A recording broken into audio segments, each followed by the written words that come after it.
Agustín Ángel Cabrera, pintor, escultor, profesor, creador.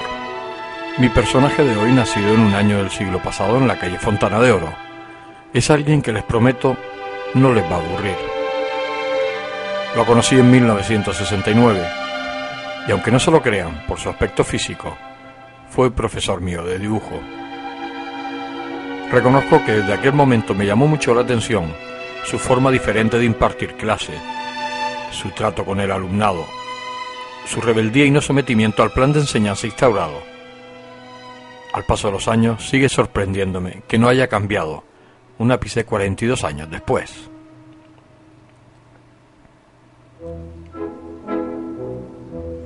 Durante casi 60 minutos podremos introducirnos en su mundo, que le garantizo y sin ánimo de exageración, será tremendamente ameno. El pasear por diferentes pasajes de su vida nos permitirá hacernos una idea de la personalidad de este singular pintor.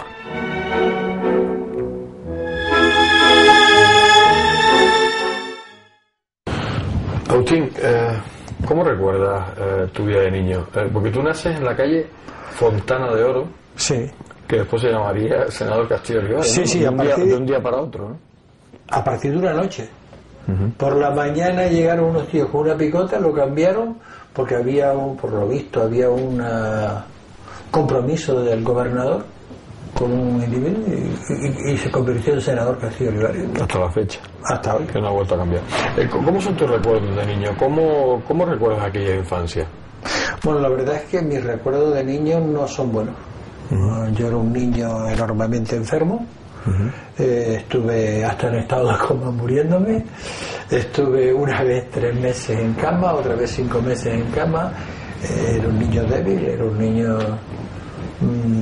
mis recuerdos de la infancia, y encima mis padres eran más bien rígidos, o sea que todo iba en contra mía y no tengo buenos recuerdos de la infancia, no, honradamente no.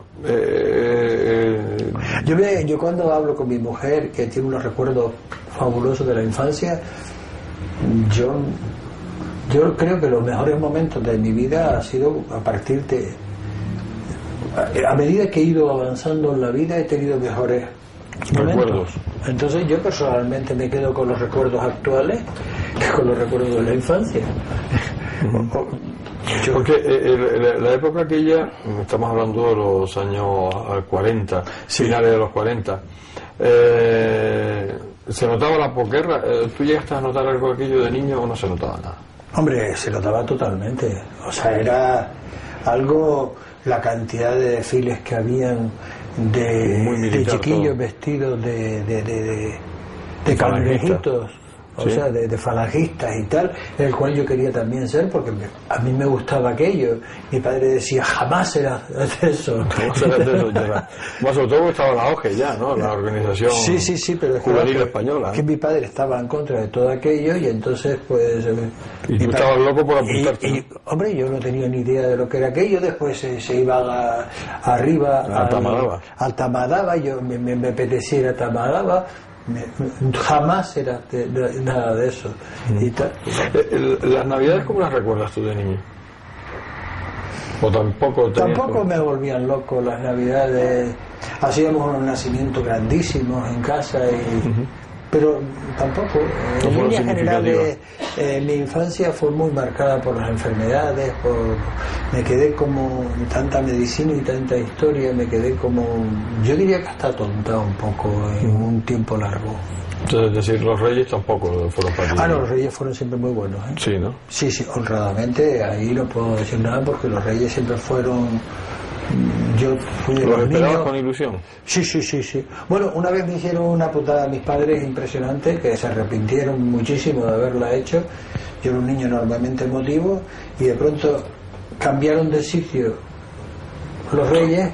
Yo llegué a donde creí que estaban los Reyes, no había nada y me quedé sin habla y y me iba a dar el yuyu. Y entonces se pusieron, bueno, casi le da un ataque porque con la gracia casi me carga. ¿Cómo llegas tú al colegio? ¿En qué colegio empiezas? Bueno, yo empiezo en un colegio, bueno, al haber sido un niño enfermo y tal, mi madre toma una decisión para mí equivocada, pero es una decisión con todo el amor del mundo, de tener primero unas maestras dentro de casa. Después me mandan a un colegio que era un señor que se llamaba Don Juan, que había sido alcalde de Aruca. En Pérez del Toro, ¿te mandaron? Sí, efectivamente. Allí estuve dando clases y después entré. No, fue un represaliado del Sí, totalmente. El hombre que había perdido, hasta tenía una cojera. Sí, tenía una cojera y demás. Sí, perfectamente. Yo siempre le tuve mucho afecto. Era buena persona. Y ya te digo, fue el profesor que yo tuve, el primer colegio que yo tuve, que era una habitación. Pues podía ser como este, no creo que fuera como este salón, sería más pequeño, y estábamos todos los chiquillos y tal. Y de hecho yo recuerdo que como yo era un niño tan bueno, porque en el fondo si era un niño bondadoso, a mí me mandaba cuando le traían al hijo, porque la mujer iba a comprar lo que sea, para llevárselo a la casa, que vivía en Bravo Murillo, o sea, pero yo se lo llevaba a la casa y después volvía al colegio de nuevo. A partir de ahí, del colegio de Don Juan, pasas al Corazón de María. Pasé al Claret. Al Claret, pero ahí estuve unos años y posteriormente pues terminé en el instituto. ¿El Instituto Pérez Galdós? No. En el Instituto de Las Palmas. El instituto que estaba en la calle Canaleja. El de Canaleja. El de Canaleja. Que fue el primer instituto, porque después después los otros fueron posteriores. Los otros fueron muy posteriores. En ese tiempo no estaban esos institutos. ¿Y tu paso por el instituto qué fue? Porque además en aquel momento venías de un colegio de curas, sí, a un instituto que era otra historia. Sí. Bueno, creo que más liberal, por lo menos la educación, ¿no? A mí personalmente me gustó mucho más el instituto que el Claret. Es posible que el Claret tuviera otras ventajas evidentes, pero para mi forma de ser, mi forma de ver las cosas, yo me encontré mucho más libre en el instituto. El Claret en aquel tiempo era un colegio con una cierta rigidez y he sido todo lo contrario toda la vida.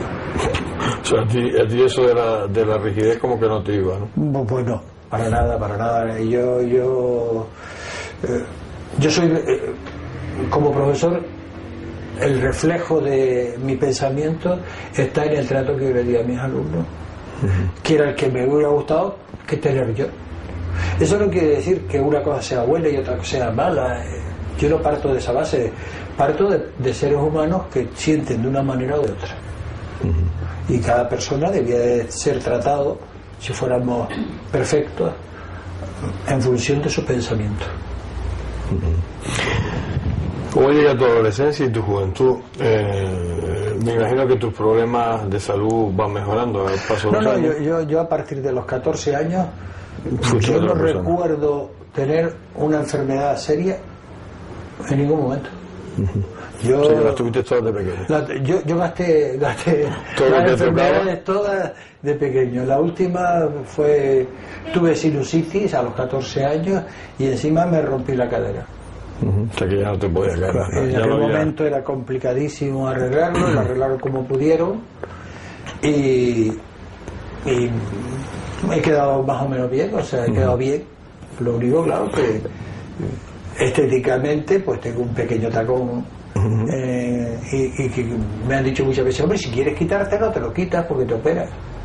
Es una estupidez. A menos que tenga dolores, Y Dolores ya lo digo porque yo realmente en mi vida, ¿sabes cuál es? ¿No? Con Dolores. Yo vivo con Dolores, me acuesto con Dolores, me levanto con Dolores. Sí, como niño Supro en versión Dolores. En versión Dolores. Va. Agustín, tu juventud. ¿Cómo era la relación en aquella época con las niñas? ¿Cómo eran había bailes, habían reuniones, habían salidas por trianas? En aquel tiempo era guateque. Los guateques. Los guateques. En aquel tiempo eran los guateques. Que se hacía normalmente en casa del vecino, siempre. Y siempre se hacía en casa de... O en las azoteas. Sí, en una casa, una azotea, y era... un ambiente muy sano, muy de bailar, de tal, de cual. De todas maneras, yo personalmente estaba en contra un poco de toda aquella música del rock and roll, de tal, de cual. A mí, yo era un hombre de ópera, de zarzuela, o sea... Yo iba allí porque había niñas, pero si no hubiera ido allí porque a mí no me gustaba. O sea, a mí un rock and roll me parecía en aquel momento una tontería, ¿no? A mí lo que me interesaba realmente, lo que me apasionaba era la ópera y la zarzuela. O sea, de hecho yo de los 16 a los 22 años doy clase de canto también. O sea, aparte de la pintura estoy dando clase de canto, doy clase primero con Cesarina Serrano y después doy clase aquí en Las Palmas con Isabel Macario. ¿Y estuviste después cantando en algún coro? Sí, canté en varios coros, canté en el de Isabel Macario y canté también en el Santo Tomás de Aquino de Madrid, que también estuve, y que nos llevamos segundo premio de España de estudiantil. ¿Y las relaciones con las chicas cómo eran en aquella época? Hombre, las relaciones con las chicas, yo te las voy a definir. ¿Tú eras el típico galletón bien parecido que tenía facilidad con las chicas o eras más bien tímido? ¿A qué edad estamos hablando? No, estamos hablando de 17, 18, 16. Era un pardillo. Era un pardillo. Punto. Yo con eso te lo defino claramente. Un pardillo. Un pardillo. O sea que no te comías una rosca, hablando popularmente. Un rosco. O sea, el coger una niña con la mano y ayudarla a cruzar ya te daba temblores casi. Bueno, pero era habitual en aquella época, ¿no? El llegar a coger una mano ya era un punto. Ya era un punto, claro. Pero yo te digo, era un pardillo. Realmente, yo por lo menos lo defino así. O sea que no fuiste un galán de película de muchísimas mujeres. Que va. O sea que sabías tus limitaciones.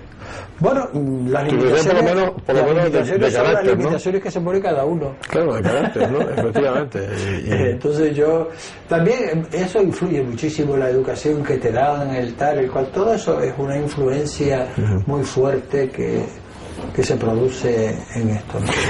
¿Cuándo decides, además tu vida con respecto a la pintura ha estado muy relacionada?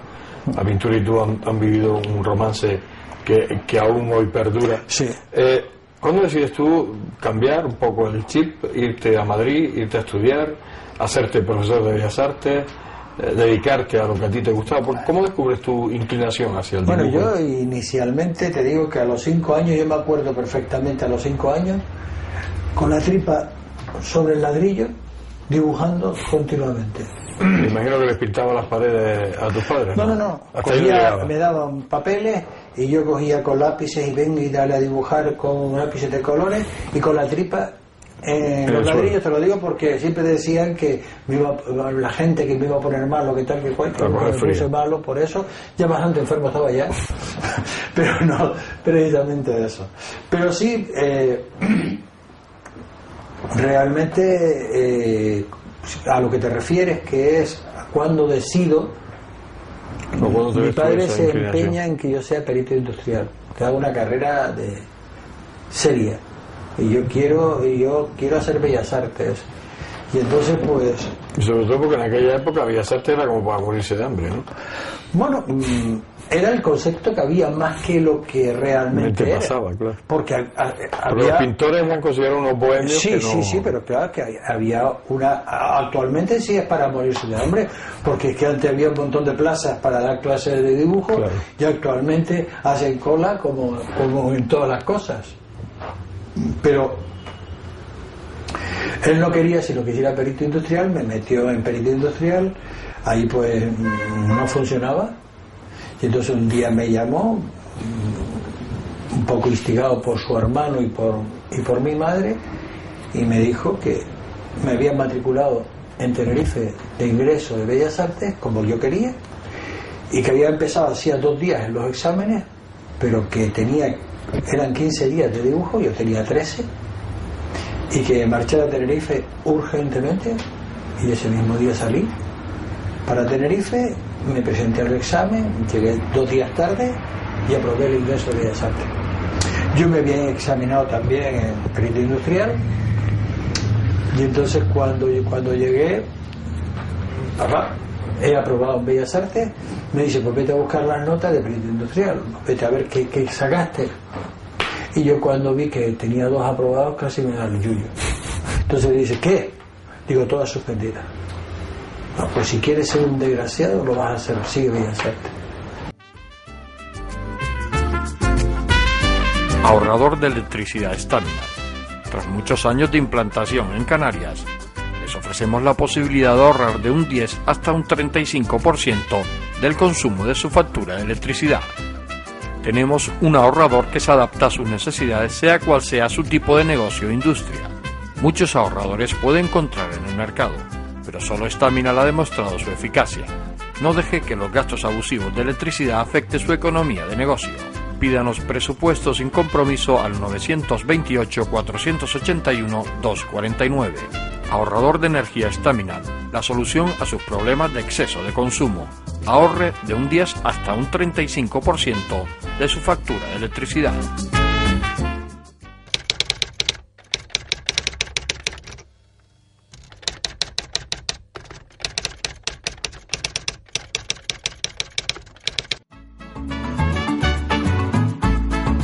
El ahorrador de electricidad Staminar es el único aparato en el mercado que reduce el consumo de electricidad tras haberse instalado en miles de hogares en Canarias. No deje que su factura de electricidad afecte su economía familiar. El ahorrador Staminar le garantiza una reducción de un 10 hasta un 35% de su recibo de luz. Staminar no necesita ninguna instalación especial, es autoinstalable y no consume electricidad. Diga basta al excesivo consumo de electricidad y llámenos al 928-481-249. Reduzca hasta un 35% de su factura de electricidad. Staminar, su seguro de ahorro.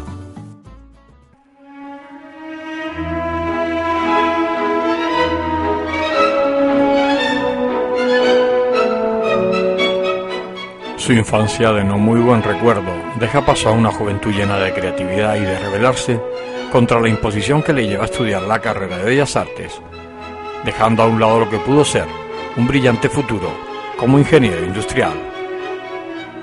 Ya han transcurrido unos minutos desde que empezara nuestra conversación y como fácilmente se ha podido comprobar, Ángel Gustavo es muy especial y hay que estar muy concentrado y atento para no perdernos en esa fácil dialéctica que nos arrastra ensimismados hacia lo sustancial, pero a su vez a un mejor sosiego. Vamos a seguir escuchándole en ese mundo que nos ofrece y que nos abre de par en par.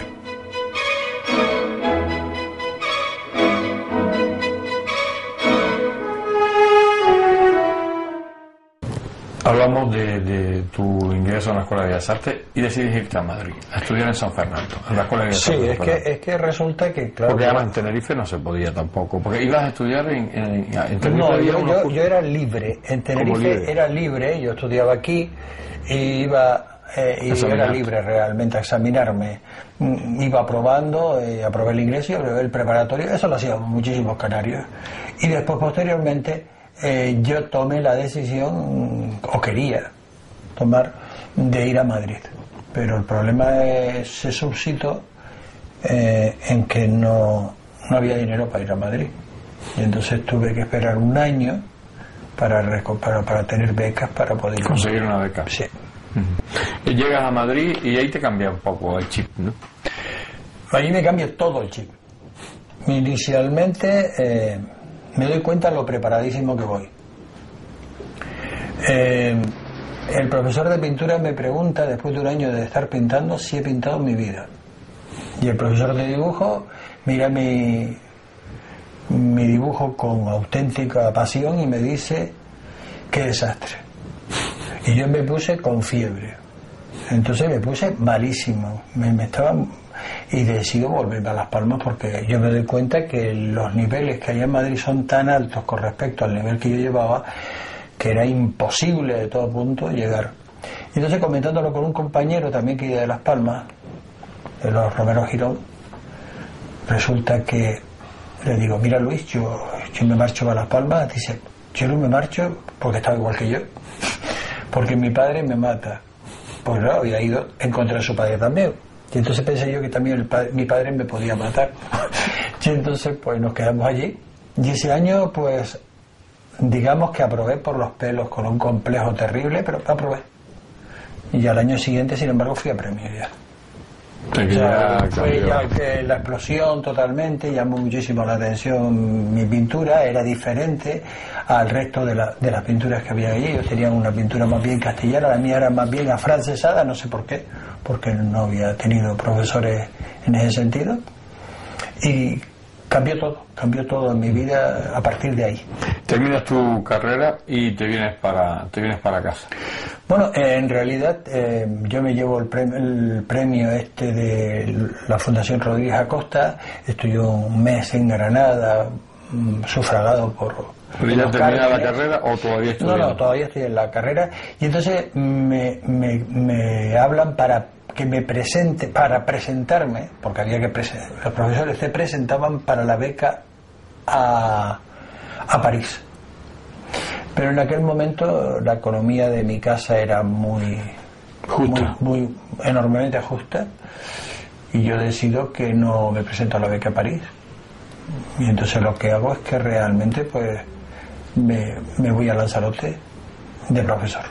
O sea, la primera plaza que te sale a ti es en Lanzarote. Interino de profesor al Instituto de Lanzarote. Y entonces cuando llego al instituto me dicen, me viene a ver el director de la Escuela de Arte y Oficio, y me dice que por qué no doy también clase en Arte y Oficio, que tampoco tienen profesor. Y entonces doy clase en el instituto, y cuando acabo el instituto doy Arte y Oficio. ¿Cuándo decides, o buscas un hueco para venirte a Las Palmas? Porque además llega a los institutos, ¿no? Bueno, yo la verdad es que la vida en Lanzarote la encontré como muy plácida, muy bonita, muy feliz, pero tenía un fallo garrafal. Está clarísimo, en 3 años pinté 5 cuadros. No pintaba. No daba un golpe. No daba golpe. En el tema también es verdad que daba muchas clases, pero así todo es que cuando no estaba en clase estaba de huelga. Entonces eso no era plan para... Entonces yo a los 3 años de estar en Lanzarote, sale la plaza de Lanzarote a oposiciones, honradamente me la roban. O sea, aquello fue un desastre. De hecho lo denunciaron los opositores y destituyeron al tribunal, pero al año dijeron que como habían fallado antes de ser destituidos, valía el fallo. O sea, no sé para qué lo destituyeron. Y entonces resulta que eso pasa así. Yo me presenté 3 veces a oposiciones. La primera me la robaron, la segunda tuve muy mala suerte y suspendí, y de hecho me fui a despedir del tribunal. Y cuando me vieron, dicen: no podemos hablar con usted. Digo: mire, yo solamente venía a despedirme, si ustedes no pueden despedirse, hasta luego. Ah, perdone, me pasaron y tal. Hombre, qué pena. Digo: no hay pena, he tenido mala suerte, he estado por debajo de mi nivel, pero estas cosas pasan y se acabó, y no hay ningún problema. Y en la tercera vez pues aprobé las oposiciones a cátedra. Y a partir de ahí te vienes a Las Palmas. No, yo estaba ya en Las Palmas. Yo estaba en Las Palmas ya. Solamente en la primera oposición fue cuando ya salí de Lanzarote. Y me vine para Las Palmas, monté una academia y de camino pues ya digamos casualmente, o causalmente, pues tuve que viajar a Madrid y conocí una chica encantadora y me enamoré de ella y llevamos algún año que otro juntos. Tu paso por los institutos, el Instituto Los Morales, ¿no? Eso fue un paso tuyo ¿Es tu primera clase en Las Palmas en el tema reglado? Sí, yo paso realmente del Instituto de Arrecife, paso al Santa Teresa, y al venirme mal los horarios y a Santiago Vargas venirles mal los horarios, con el permiso de educación cambiamos, y yo nunca di clase en el Santa Teresa, aunque estuve un año, y él nunca dio clase en el Tomás Morales, aunque estuvo un año. Y después ya al año siguiente seguimos cada uno en el instituto que habíamos elegido. Ahí estuve 5 años dando clases, y ya posteriormente pues a mí me deslumbra la universidad laboral, porque pues tenía una enseñanza diferente, había una serie de ventajas, ¿no? Y entonces pues me marcho a la universidad laboral, donde tuve pues la friolera de 15 años. No. Después de eso, yo posteriormente me vuelvo al Tomás Morales por una discusión con el jefe de estudio, con el cual era una discusión totalmente profesional, no personal, en cuyo caso yo sigo teniendo amistad con él, si nos vemos, nos saludamos felizmente. Ahora, había una disparidad de criterios, y yo en ese sentido he sido siempre muy cerrado en ese sentido. ¿Tu vida familiar cómo transcurre? Bien. ¿Hijos? Pues mi vida familiar yo creo que es una vida muy buena. O sea, tengo 3 hijos, 2 hijos y una niña al final, y yo creo que son personas afectivas, cariñosas y buenas personas, y yo creo que eso es lo fundamental. Tu vida, aparte de la enseñanza, está muy ligada en tu carrera como pintor, principalmente como pintor, tus exposiciones. ¿Podrías haber llegado más como pintor dejando la enseñanza de un lado y dedicarte más profesionalmente a la pintura, o tú estás satisfecho con eso? No, satisfecho no puedo estarlo. Habría que comer, pero no solamente eso, también fueron momentos, coincidencias, o que no tenía que pasar. Yo he tenido varias ocasiones en las cuales pues ha interesado mucho a ciertas personas importantes en mi pintura, y por diferentes causas ajenas totalmente a mí y a ellos, pues se fumaron. Aquí, por ejemplo, llega el Duque de Cádiz, cuando era el Duque de Cádiz y tal, y le impresiona extraordinariamente mi pintura. Entonces me dice: hombre, ¿por qué no vienes a poner a Madrid y tal cual? Bueno, pues voy a ver si voy a poner a Madrid. No se me ocurre decirle: pues mire, si usted me consigue una sala, ¿no? Si no, me empiezo a buscar mi sala yo, y me voy a una sala de la Caja de Ahorro. En un tiempo, pues el tiempo que menos me perjudique, y es en Semana Santa, absurdo totalmente. Pues en ese momento, que es cuando se pone muy enfermo y muere posteriormente el padre del Duque de Cádiz, en cuyo caso él no pudo asistir. Me mandó un montón de personas, tengo recordatorio de la muerte de su padre, tengo todo, pero no pudo ser. Y cuando quiero reaccionar, pues se me ha ido las perras para volver a Madrid. O sea, son situaciones, y eso ha ocurrido varias veces en diferentes ocasiones, ¿no? Entonces, son situaciones que tú vives y que dices: bueno, me tocó vivirla, debe ser así, no sería mi momento, no, o a lo mejor es que no tengo momento. Tu iniciativa, tú siempre has tenido muchísimas iniciativas, muchísima creatividad, y no solo en la pintura, o sea, has creado muchas cosas, incluso como empresario, como negociante, o sea, te has metido en muchos terrenos, sí. ¿no?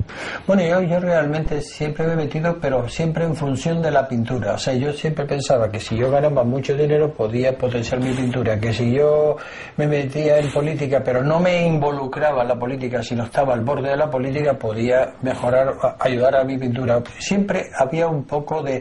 Yo he sido creador con 11 personas más, entre ellos Juan Marrero Portugués, de un partido político, el partido País Canario.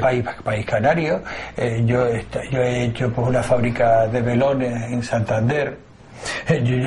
Yo que sé, el tema de Angway, que llegamos a diamante. Todo ha sido un poco en función de decir: vamos a tener una economía para hacer lo que me dé la gana. La libertad. Pero entonces las situaciones, las diferentes situaciones, pues no han dado el fruto deseado, sino en un tiempo determinado. Después pues no ha sido lo más, no se ha fraguado del todo el tema.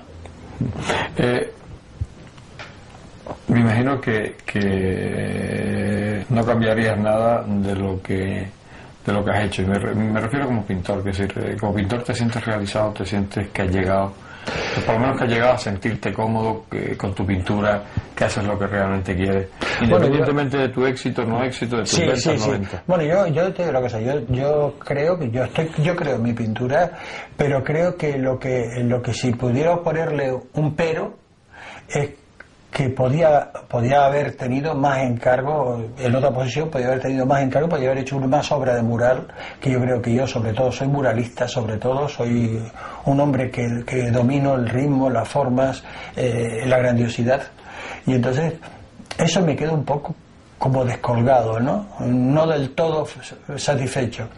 Creo que la obra que yo tengo, yo estoy convencido de ella, pero creo que podía haber hecho cosas a otro calado.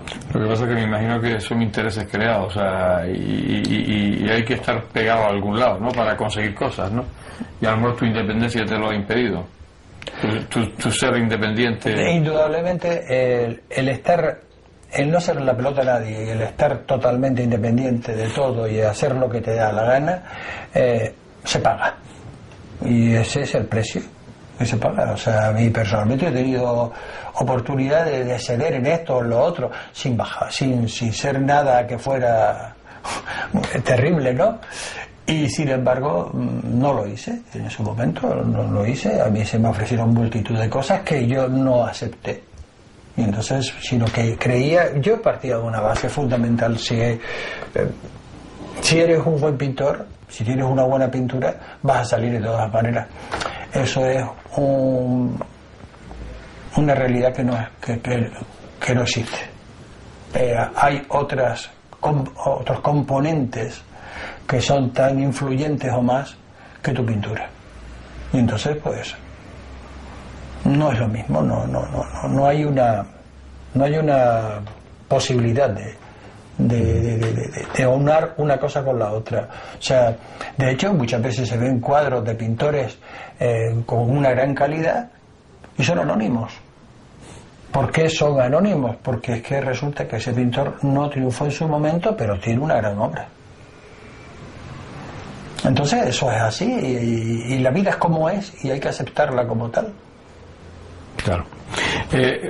Tampoco el que o sea, la venta de tus cuadros no ha limitado, o sea, o el intentar vender no ha limitado tu creatividad. Es decir, tú no has estado nunca pensas de tu nunca.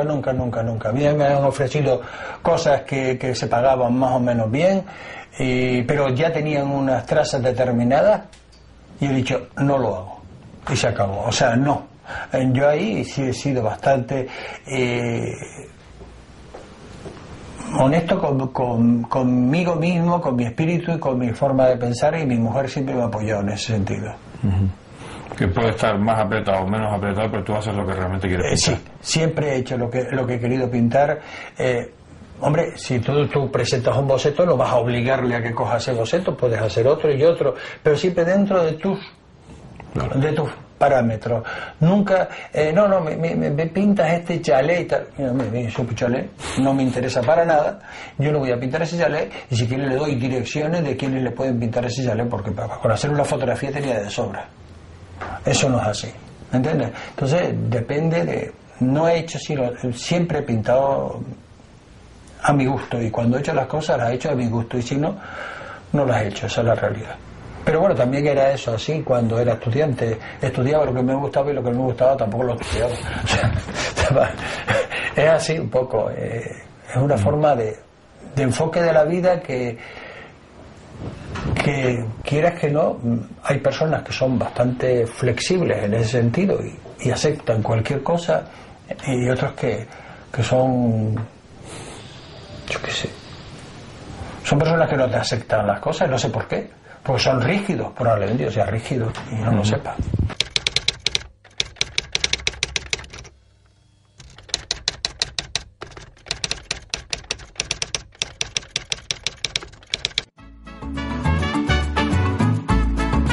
El ahorrador de electricidad Estaminal es el único aparato en el mercado que reduce el consumo de electricidad tras haberse instalado en miles de hogares en Canarias. No deje que su factura de electricidad afecte su economía familiar. El ahorrador Estaminal le garantiza una reducción de un 10 hasta un 35% de su recibo de luz. Estaminal no necesita ninguna instalación especial, es autoinstalable y no consume electricidad. Diga basta al excesivo consumo de electricidad y llámenos al 928-481-249. Reduzca hasta un 35% de su factura de electricidad. Estaminal, su seguro de ahorro. Ahorrador de electricidad Estaminal. Tras muchos años de implantación en Canarias, les ofrecemos la posibilidad de ahorrar de un 10 hasta un 35% del consumo de su factura de electricidad. Tenemos un ahorrador que se adapta a sus necesidades, sea cual sea su tipo de negocio o industria. Muchos ahorradores puede encontrar en el mercado, pero solo Estaminal ha demostrado su eficacia. No deje que los gastos abusivos de electricidad afecten su economía de negocio. Pídanos presupuestos sin compromiso al 928-481-249. Ahorrador de energía Estaminal, la solución a sus problemas de exceso de consumo. Ahorre de un 10 hasta un 35% de su factura de electricidad.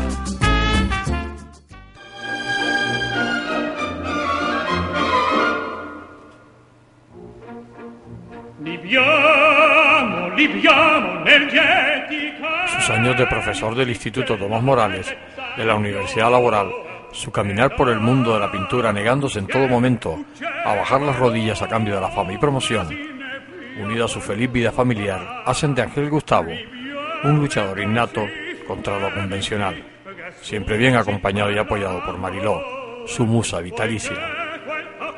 Su paso como político, hombre de negocios, emprendedor, solo hacen aumentar su fama polifacética de creatividad que lo distingue del resto de mortales.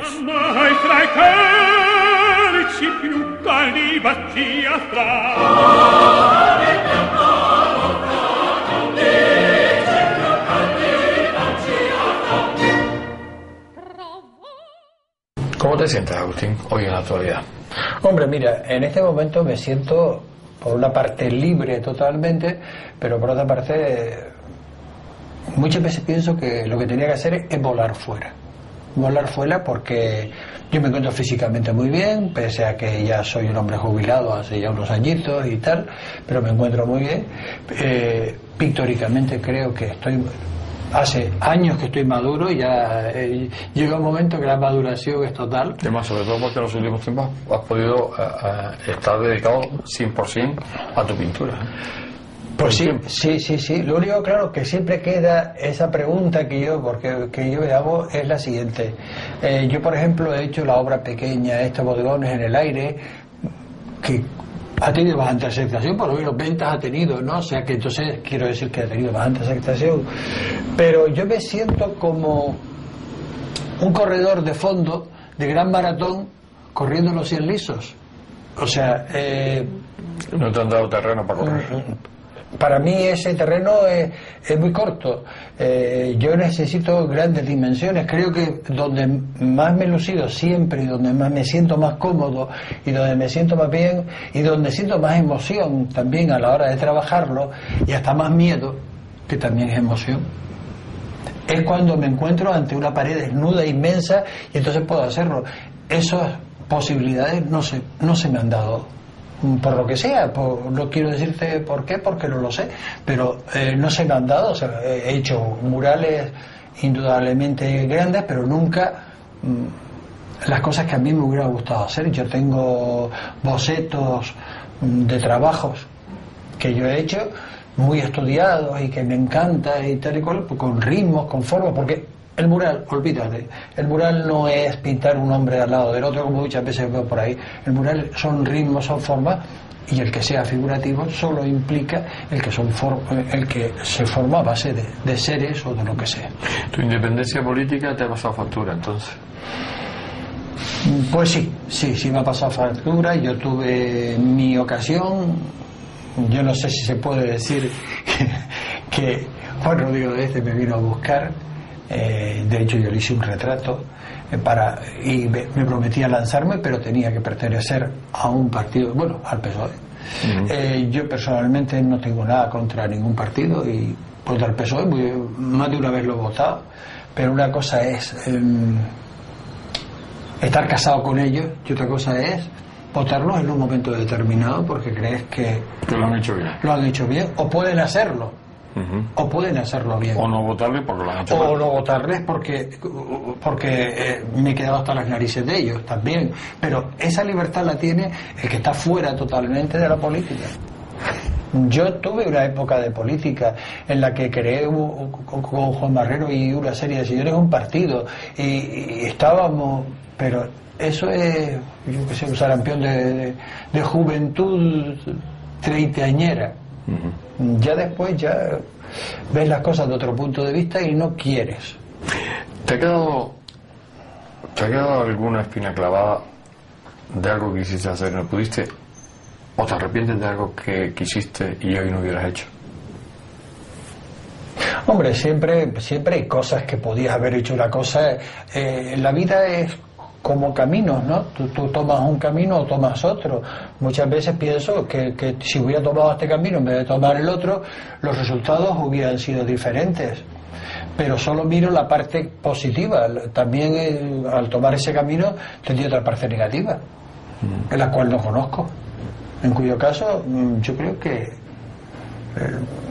para mí el momento importante no ha pasado, sino que tiene que pasar. Porque es que lo que tú hiciste hasta ayer ya está hecho. Lo importante es lo que tienes que hacer a partir de hoy. Y eso creo que es muy importante, el tomar decisiones a partir de hoy, de tu momento que estás viviendo, ¿no? Vivencial. ¿Tienes muchos enemigos? Yo diría que alguno, pero es su problema, no es mi problema. Yo sé ya unos años que ya realmente me dan igual. O sea, la persona que es enemigo normalmente odia, y el que odia se está haciendo daño a sí mismo. Es su problema, no es mi problema. ¿Y muchos amigos?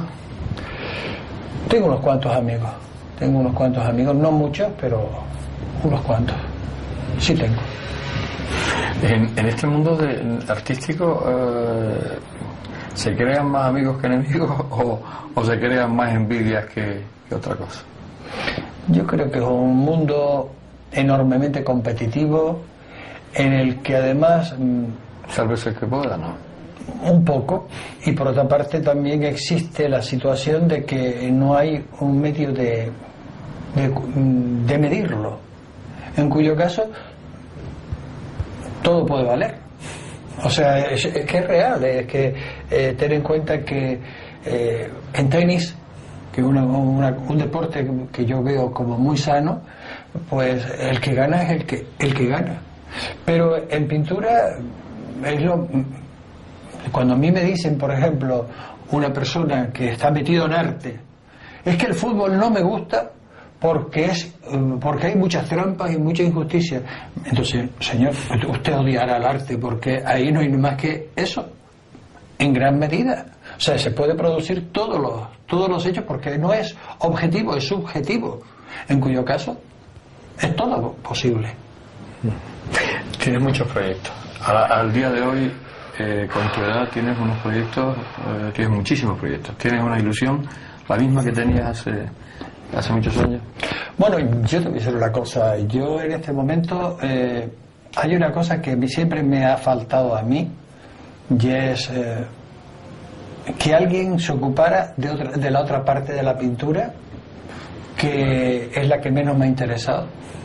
O sea, a mí la parte que me ha interesado toda la vida ha sido estar en el caballete, pero el estar promocionando, el estar tal, el estar cual, a mí eso, para mí, me aburre, en una palabra. Y entonces mi hija quiere llevar esa parte y para mí me parece genial, porque yo honradamente estaba dispuesto, si me dejaran pintar tranquilamente y lo que yo quiero pintar, hasta que firmara ella si quisiera, porque lo que quiero es hacerlo, no no estar... Es que muchas veces la pintura va en función más de la promoción y del movimiento que tenga, y la habilidad y el movimiento que tenga la persona en sociedad, que lo que hagas en tu caballete. Y yo creo que mi pintura es de caballete, punto. Yo estoy aquí en el caballete, me pongo a trabajar, me pongo a hacer las cosas y se acabó, y es mi ilusión. Y lo otro me resulta multitud de veces tedioso. O sea, me aburro en muchas reuniones, otras no, hay de todo, pero muchas veces es tedioso. O sea, no me siento cómodo, no me siento bien. Yo me siento bien cuando estoy a gusto, cuando hay que fingir, hay que hacer tal, prefiero no estar. No me gusta. ¿Qué se lo has hecho a lo largo de tu vida, no? Sí, la verdad es que siempre, pero yo creo que no es una virtud ni un defecto. Bueno, probablemente es un defecto.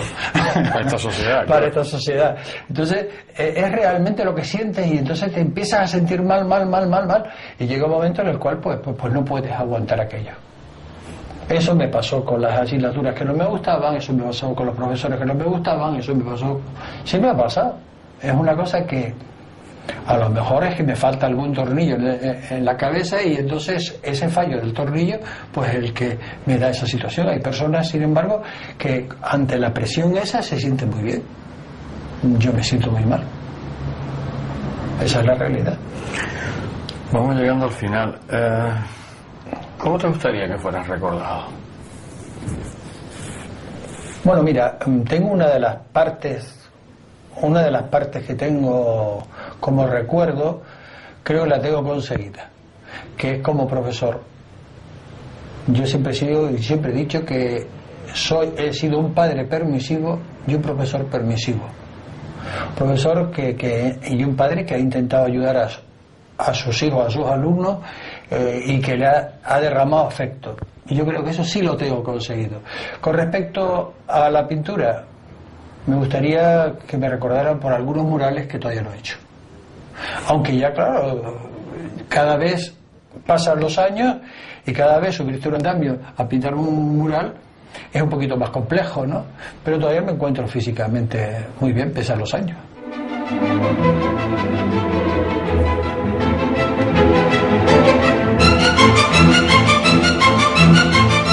Luce da lei per me non pari letto,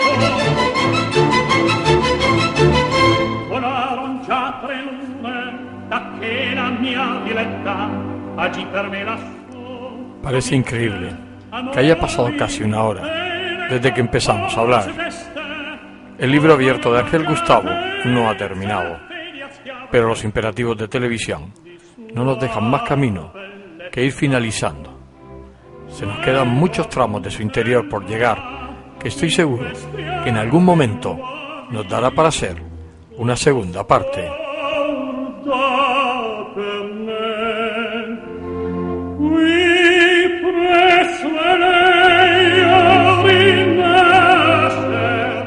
Observando sus cuadros, fiel reflejo de su pensamiento, nos transporta a lo sublime que la mente nos puede dar de sí. Sus cuadros, su persona, son solo un conjunto que impone su ley de transparencia y bondad en esta sociedad insolidaria.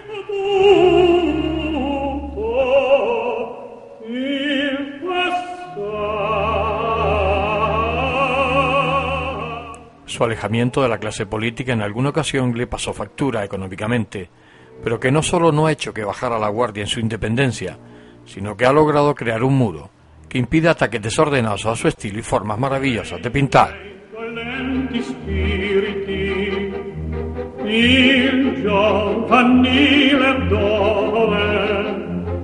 Agustín Ángel Gustavo Cabrera, mi profesor, pintor, escultor, empresario, creativo, gracias por permitirnos dejarnos entrar en tu mundo y que durante una hora hayamos podido ganar algo más de vida al escuchar tu fácil verborrea sencilla y sin complicación, pero con gran trasfondo. Ángel Gustavo, solo me queda decirte adiós, querido profesor. Volveremos a vernos, estoy seguro. Hasta siempre. Dal di che disse vivere io voglio